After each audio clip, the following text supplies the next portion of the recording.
Well, hey guys, this is Shad. Thanks for joining us today. I do appreciate it. Let's just jump right in. All right, so when we're talking about DevOps, the question comes up all the time, like, what is it? Well, it's pretty simple.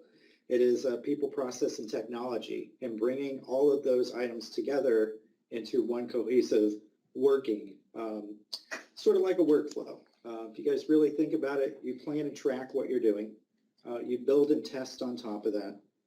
At some point, you're going to deploy what it is that you're doing, and then you're going to monitor and have the operations side of it keep going.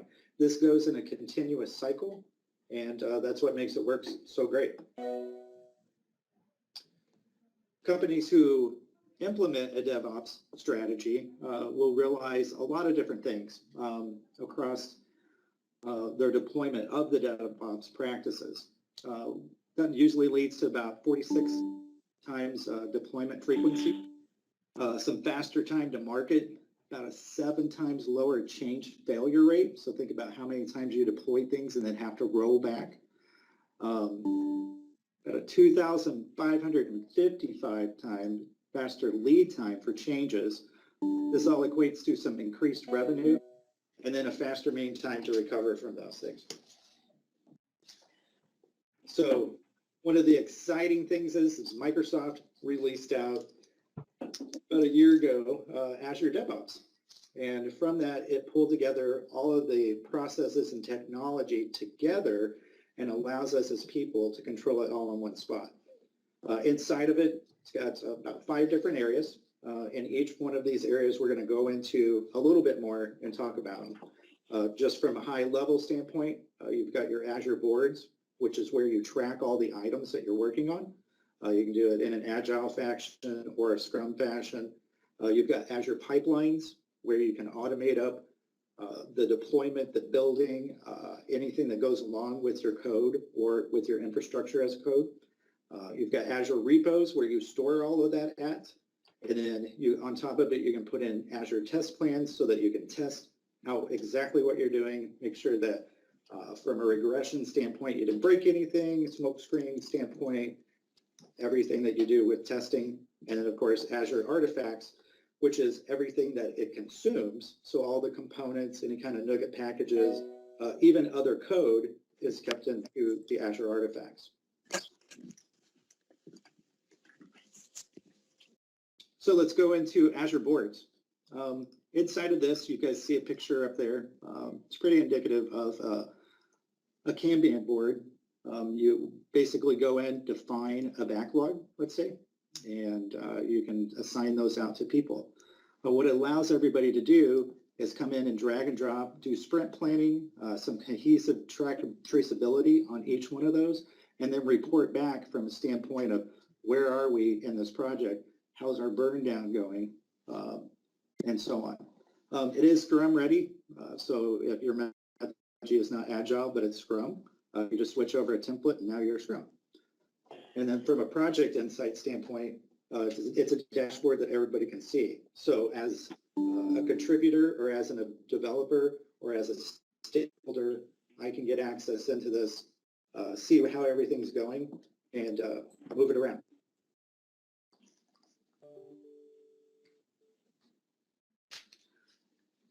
Next item is Azure Pipelines. And what this is it's a cloud-hosted pipeline for not just Windows, but also for Linux, for the Mac OS, and then any other type of open source software that you could use. You can do both .NET, you can do Java code out there, you can do Node.js, whatever that you need. The cool thing about it is after you've got your code, you're probably going to want to do something with that code. So when you go to do a build, this is how you do builds now. You go out and you create a job, and that job's going to run through a pipeline. And the pipeline pretty much says, I can go out and get any type of code, and then I piece together how I want that pipeline to be. It's got tons of built-in functionality that's already there. So let's say I want to deploy this out to a Windows server, or I want to deploy this out to Azure, or I want to push it to whatever cloud that you have, you can.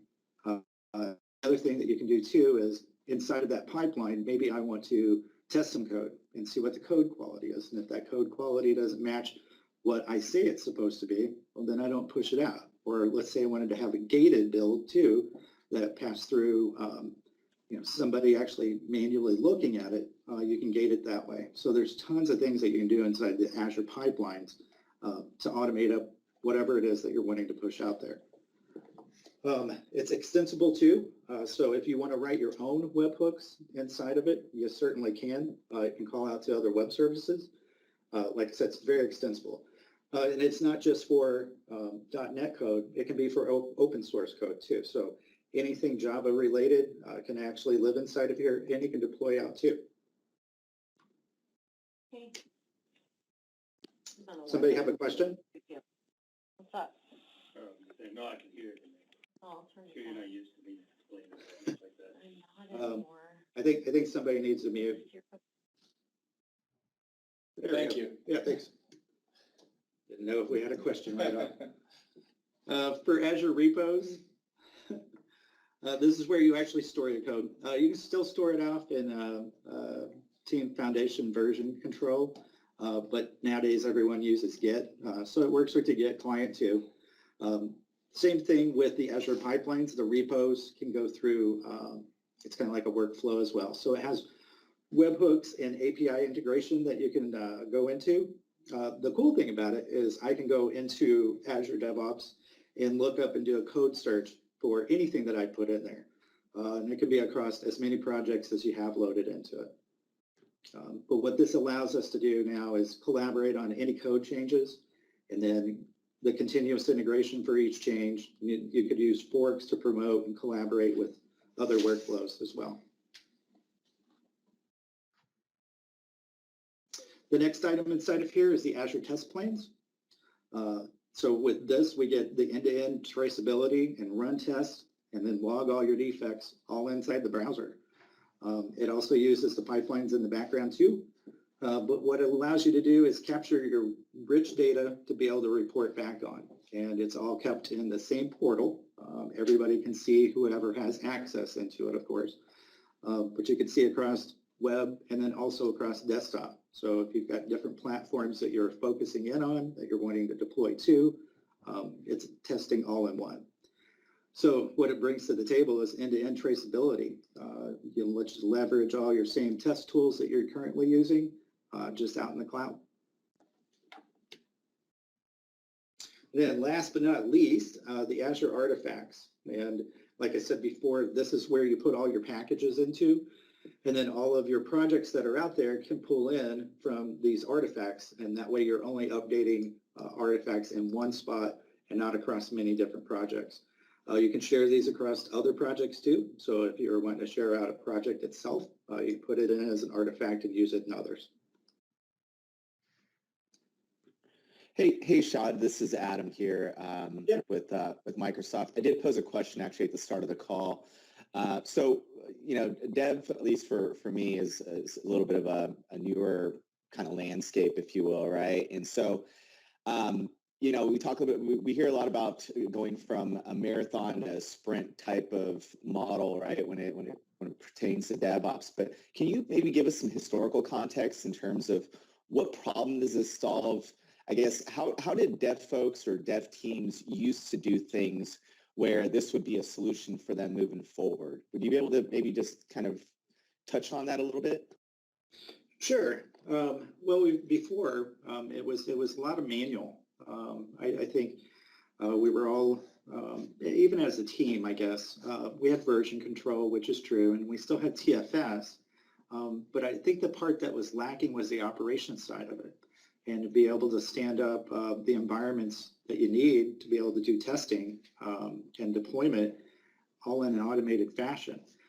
There's a lot of tools out there that people have used to kind of wedge those together, and that's a great tie-in to what I'm getting ready to talk about next is from where we've been and developing as a team and then deploying it out to a server and then manually checking it or having test tools to check those and a QA department to test them. I think the process doesn't go away so much and the people don't go away, but the technology has changed. And I think the landscape has changed too on how we get there. Back to the Azure DevOps, what you're going to see is now kind of a broadening of this Azure ecosystem where over on the left-hand side, you see a lot of the little DevOps icons, but over on the right, these are all tools that we use today to get our jobs done. A lot of us use Jenkins to push out code, or Chef, or Puppet to configure servers, Terraform, you name it.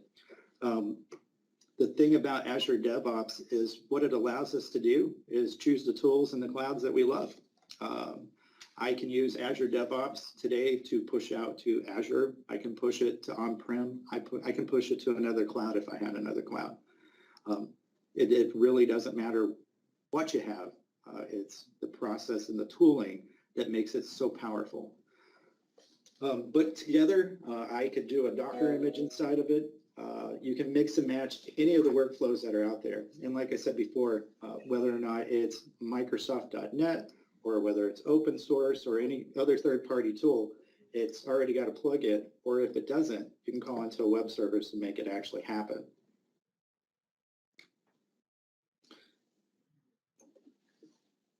Inside of pushing out code, you can also start up some self-service dev test environments to where you configure these up and then they go out, and part of your pipeline would be to start these up and do some testing inside of it.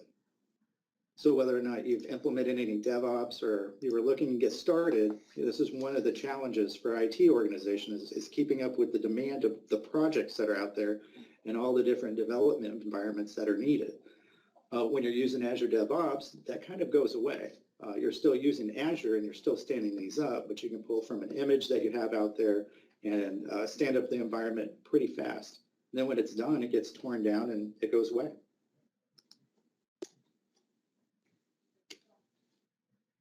The other thing you can do with Azure DevOps is, of course, manage your infrastructure and code configuration as code. Using the Azure Resource Manager or automation or any third-party integrations that are out there, you can capture that code, put it in a repo, and then use the pipelines to automatically push those changes out. Whether that be across Azure or Azure Stack or another cloud, it doesn't really matter. All the tools that you're using today, such as Terraform, Ansible, Chef, Puppet, even SaltStack, all of those are supported inside of Azure DevOps.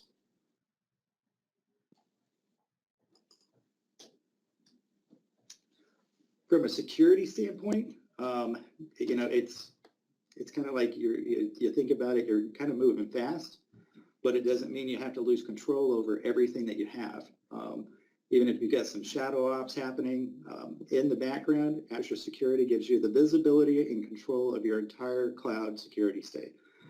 Azure DevOps is using this right now, so you can always go out and take a look, see if there's any kind of gaping holes that you have, which you really wouldn't, but if you did. And what it allows you to do is quickly detect and then respond to any threats that are out there too. Azure DevOps is also ISO and SOC 2 certified, so if you're pushing code out that is sensitive, rest assured you're protected by it.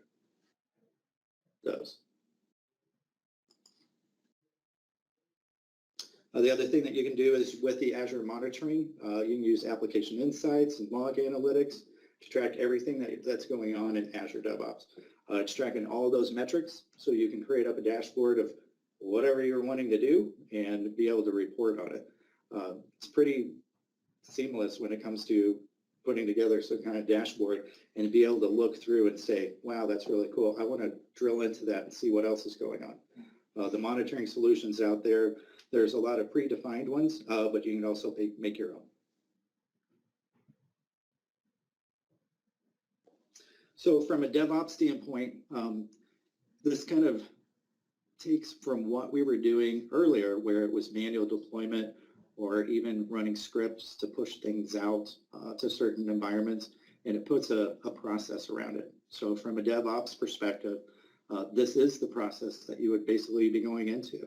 It's a continuous improvement process.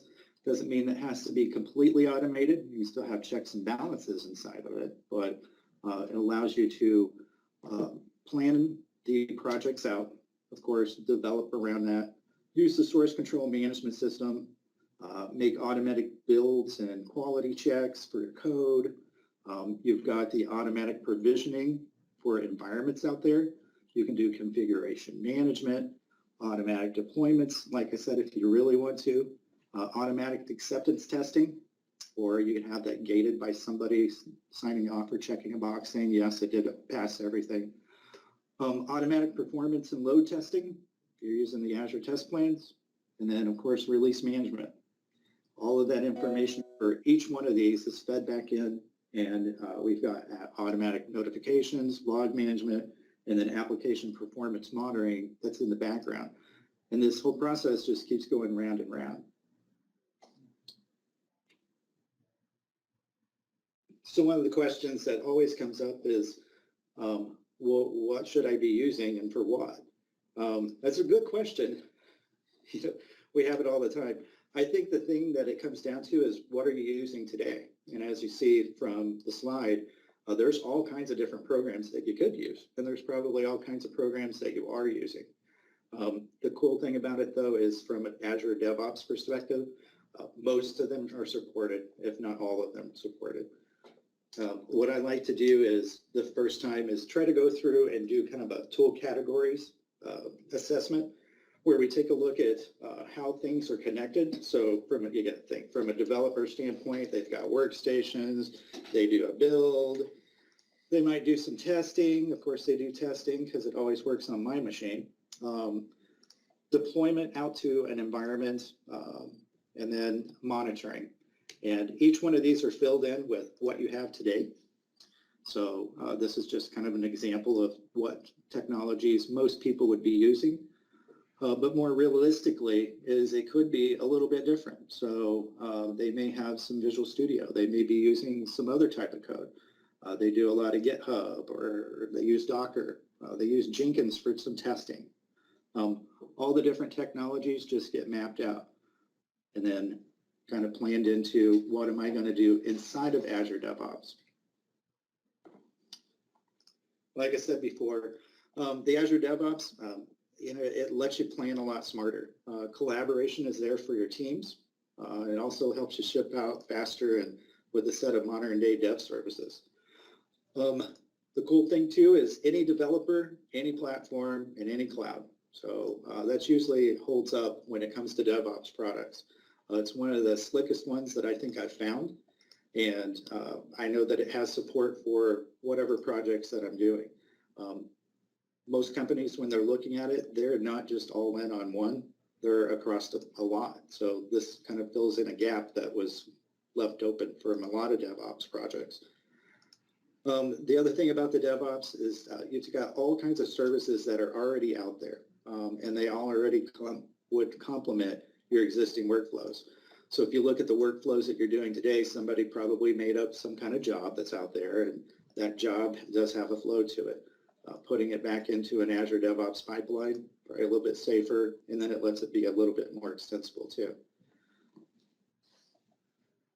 Then, of course, using the test plans, you're able to test out, and then the artifacts. This works for small teams, and then also scales up to some of the largest enterprises that are out there. From a pricing standpoint, it's open source projects. It's completely free. Unlimited users and unlimited build time. It's pretty cool if you're thinking about an open source project. Get back down to reality, a lot of this aren't open source. We could start out with small teams. Up to 5 users inside of it is free. It also includes in 1,800 minutes per month in one self-hosted job for any amount of time that you would have for the Azure pipelines. Up above that, we've got, it starts out at $6 per user per month, and that's for the boards and the repos.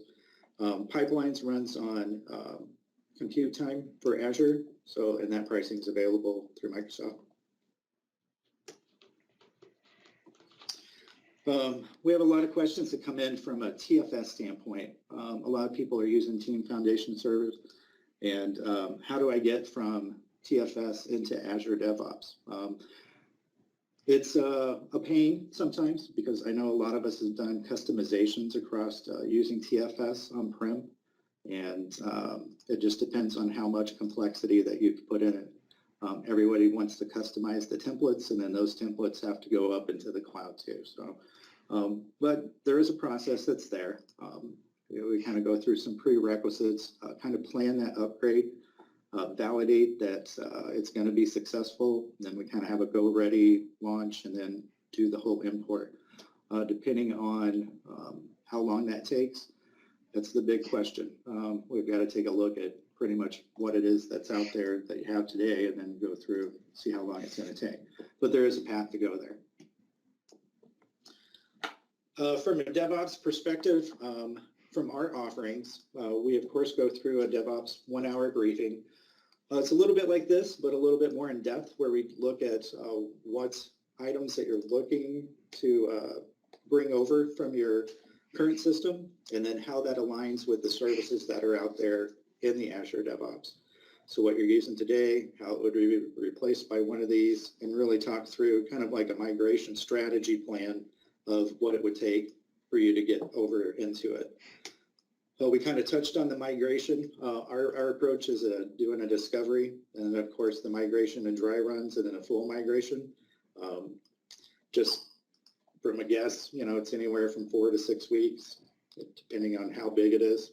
I've seen some take longer too. Then from a managed services standpoint, we can always manage your DevOps for you too. I've seen a lot of ask for this lately, to where companies, they don't want to do it themselves. It's not that big of a deal, and they'd rather farm that out to somebody. So developers would still go inside, but if they needed help in making a new pipeline or managing new projects or creating test plans, that's all can be done through managed services. So, and that's pretty much Azure DevOps. I think the thing that Tim kind of talked about too is just kind of opening it back up for some questions maybe. Does anybody have any questions?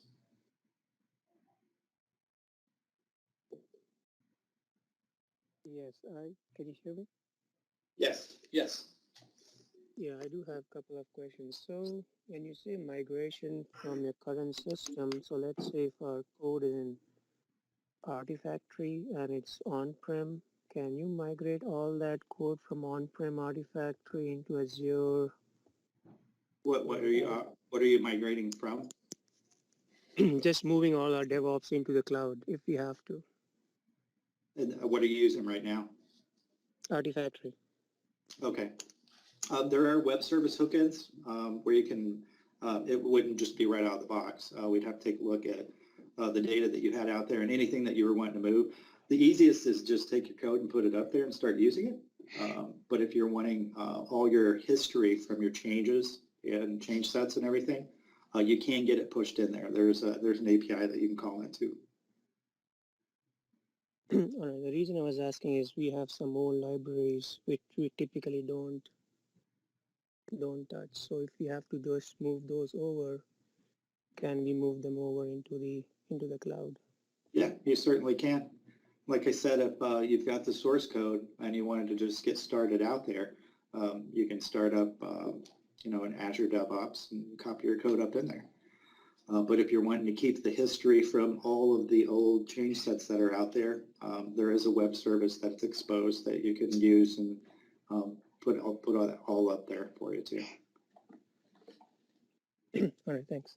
Yep. Also, in terms of Docker, I mean, does it do all your complete environment setup, and would that be per individual, or is that can you expose that to a group? Like if let's say I set up an environment in Docker, can I share it with multiple folks on the cloud?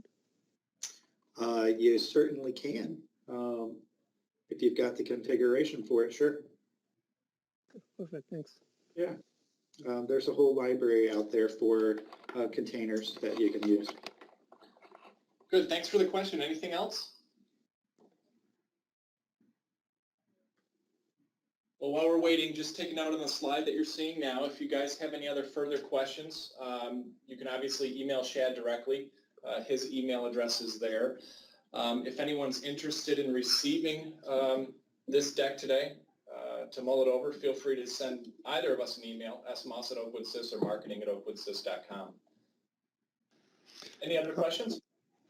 Yeah, can I ask a question about the deployment pipeline? Of Sure, course. yeah. So you said a deployment group, and that is indicating the VMs or physical servers that you're deploying to. Is that right? Yeah, it can. You got to think of it as it's just a pipeline. So you tell it what you want to do. It's got all kinds of actions inside of it that you can take. So go ahead with your question though. Yeah. Can you set an on-premises deployment from You sure can. Azure? Yeah.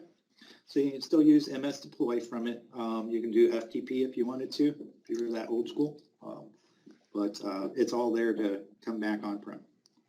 Okay. Would we have to work with like our infrastructure to set up VPN or anything? How do we access to the deployment target?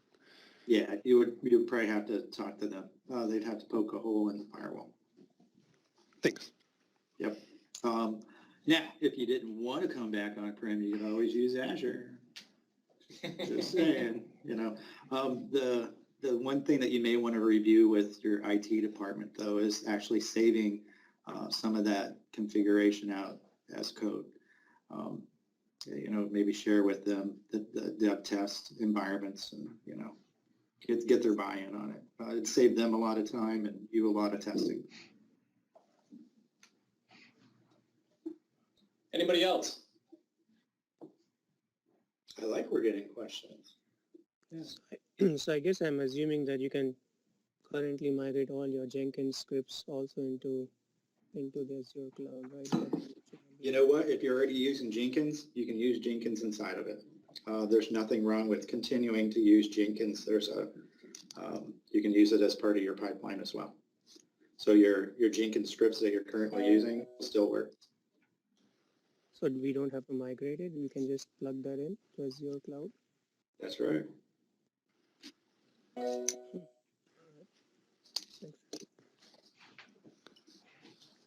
I have another question, if I may. Sure. Can static code analysis be added as part of a pipeline and even including going as far as having a requirement that it meets some minimum level before it publishes out? Yes, you can. Even on the code repo side of it, on Azure repos, you can gate it as a check-in item. So as it goes through check-in, you can see if it comes up to snuff on your code analysis tool. And if it doesn't, they get a message that it didn't pass your code quality check. From a static standpoint, you can also do it on the pipeline if you wanted to and break the build. What analyzers do we have options for plugging into Azure so far? All of them, pretty much. Anything that you're using today can actually be used out there. Wow, okay. Yeah, I haven't ran across anything that was so, yeah, I mean, they're all there. And when I say they're all there, when you go out and start playing around with it, they're all there.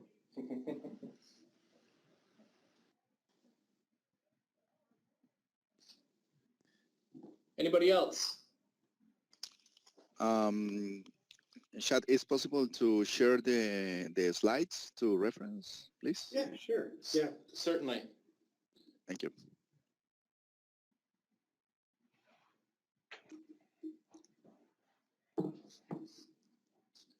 Anybody else before we let you guys go? Yeah, I just wanted to say tremendous work. Tim and Shad, appreciate the time. I've gotten a few requests already for the recording and the slides. Feel free to keep those coming. More than happy to get those out to you. If there's any other last minute questions, certainly we can field them now. Otherwise, we will close. I would also appreciate it if you would send me any further suggestions on future webinar topics. Obviously, this one was a hit. Would love to get any feedback from our valued clients on additional topics that you'd like to see more on. So thank you for the time, and let us know if you got any other questions. Otherwise, we can sign off. Thanks, Carson. Thanks, everybody. Thanks, guys. everyone. I really appreciate it. Thanks. Thanks a lot. Thank you.